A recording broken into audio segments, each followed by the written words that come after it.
Mata upu se fulufa. O le mui o Israelu ono le tala e na siasi le nuu. O na alalanga ile o le whaaputuputonga uma. Mo whetangisi fo ile nuu ile po. Ua mui fo ile whanau ngā Israelu umalawa ya Mose ma Arona. Ua whai mai fo ile whaaputuputonga uma ya te ila ua. Ana mato woti ile nuu ai kupito. Ana mato woti ile nei vau. Se a le mea ua au mai ai Yehova ya te imatou ile nei nuu ia oti ile pelu. E a vea foi o mātou whawhine mo mātou tamaiti o tangata o taua. E lelele e o na mātou toe foi atu I ai kupito. O na lātou whetau talatala I ai lea. Se I tātou tō fia so tātou taitai. Ma tātou foi atu I ai kupito. O na whapa ufa o ai lea o Mose ma Arona I lumo tangata uma o le whaputupotonga o le whanau ngā Israelu. O Yosua fo ila antali o nuno, ma ka le po le antali o Yefune, o ila uasa ila ansie singo le nuu, wala sa e ia o la ofu. Wala fa iane fo I le whaputuputonga umo le whanau ngā Israelu, ua whape atu. O le nuu na mātou uiai I ansia siai, o le nuu e mantua le leita si lava ia. A whai e fina ngalo alofa mai Yehova ia te I tātou. Na te whao tia lava I tātou I le nā nuu. Ma fōa I mai ai ia te I tātou. O le nuu lava ua tawhi I le sua susu ma le meli. E awa lava ne o tau fō vale ia Yehova. Awa fō I tau te māta tau tangata o le nuu. Awa e whaia lava I lātou ma mea e ai ma tātou. Ua ma vaelo lātou ma malu ia te I lātou. Aolo ia te I tātou Yehova. Aua tau te mātatau ia te I lātou. Aua whai ane le whaaputuputonga uma e whetongi ia te I laua I maa. O na whaali mai ai leo le pupulo Yehova I le whale wheta whai o le whaaputuputonga I lumo le whanau ngā Israelu umalawa. O na whetalai mai ai leo Yehova ia Mose. E ino mai le nei nuu ia te au se ia whea. E ui lava I whailonga uma ua o whaia ia te I lātou. Ai lātou te le whaatuatua lava ia te au se ia whea. O te taia I lātou I le whaamai. O te whaomatia foi I lātou. O te whaia foi o e matupunga o le nu e tele ma le malosi. E sili ia te I lātou. O na vai atua I le o Mose ia Yehova. E whaalongo mai I ai o ai kupito. Awana e ave ina e le nei nuu I lo mana na ia te I lātou. Lātou te tau atu foi I e ono nofo I le nuu nei. Awawa lātou whaalongo lava, o oe lava, Yehova e, o lo e a fio I to tonu o le nei nuu. O oe fo Yehova o lo I lo o e ua whawhea ngai lava. O le au fo I mai ante oe o lo tui o lantou luma. O lo e a fio fo I luma ante I lantou I le au wha ni utu I no au. Ma le afi wha ni utu I na opo. O le nei. A whai e te whasi o tia le nei nuu. E peo se tangata e to tasi. O na tautala ane ai loa nuu e se oe ua I loa le longo I ante oe. E whape ane. E le mawhaia Yehova o na whao o le nei nuu le nuu na tauto ai o ia I ante I lātou. O le mea lava lea wana whasia ai I lātou I le vao. O le nei, o te ai o iatu I ante oe.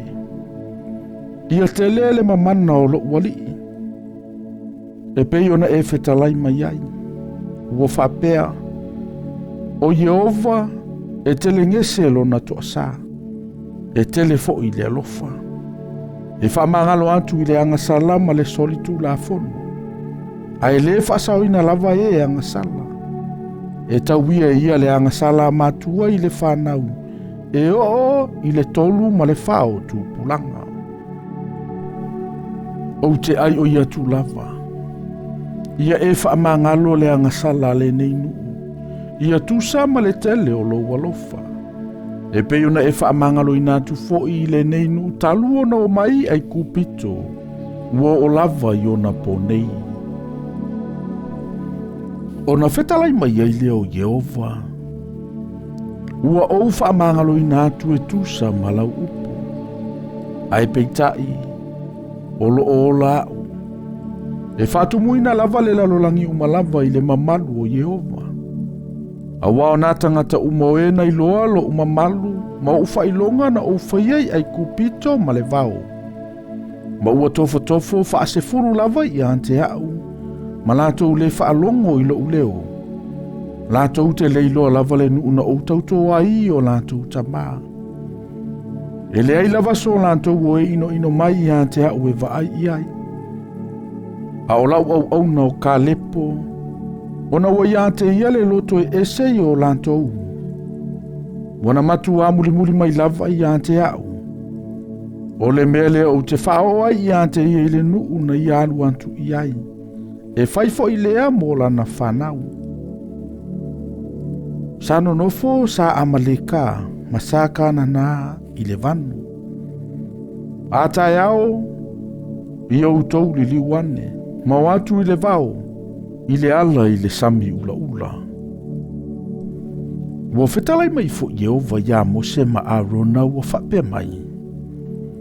O te whapalepale ea se I a whea I le nei whapotopotonga leanga.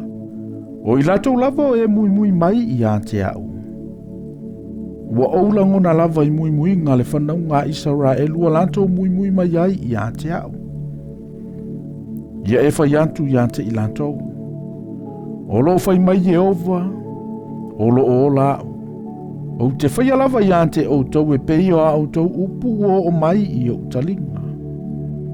E o ti o tau tino I le nei lava vao. O tau uma lava na Faitaulia. E tusa ma le Faitaua o whai o tau uma. E afua mai e ua lua fulo la tau sanga a toa mai e ua matutu ai. O e na mui mai I ante au. Tau te leo o antu lava I le nuu na o tauto ai, tau te nonofo ai.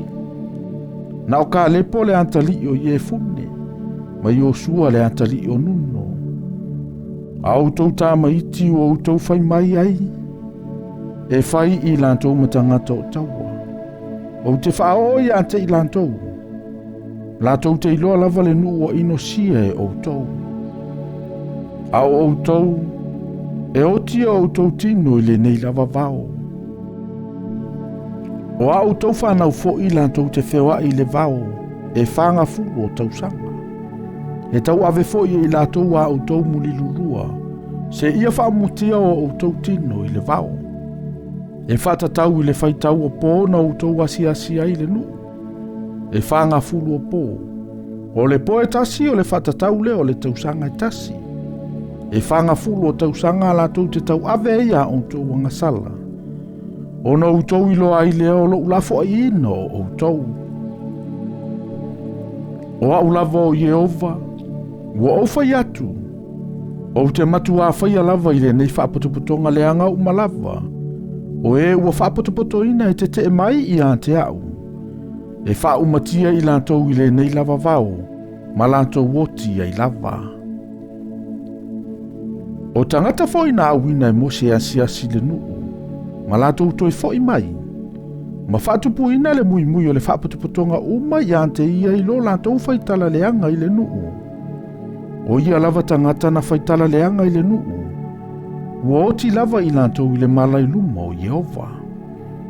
A o Yosua le antali o nuno, ma ka lepo le antali o Yefune, na ola I la ua a ia tangata na o e asiasi le nuu.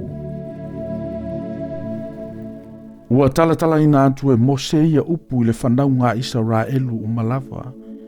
Ona matua tele ai leo le whaanoa noa o le nuu. Ona lato usu ai lea I le tae ao, ma o ae I le tumutumu maunga, ua whapeane. Whauta, o I mātou nei, mātou te o ae I le meana whetalai mai ai Yehova, a wā ua mātou wangasala. A ua whaiantu Mose, se ale mea tau te soli ai le awhionga Yehova. Ai le manuia lava le mea. Aua lava tau te oae. Awae leo ian te outou Jehova. Inene i fasia outou i luma o e fai outou mawhili. Awa o iai o outou luma. O sa amaleka masakana na. E oti lava outou i le pelu. Awa o outou liliu ese ia Jehova. O le mea le ia Jehova ian te outou. A ua lantou o wha maua lunga i le tumutumu maunga. A o le ato la au o le whiangai ngā Jehova ma mose. E le itea ese ia ma le tongala wapi. Ono ifo i leo sa amaleka ma sakana na. O e na mau i le na maunga. Ma latou fasia i lantou.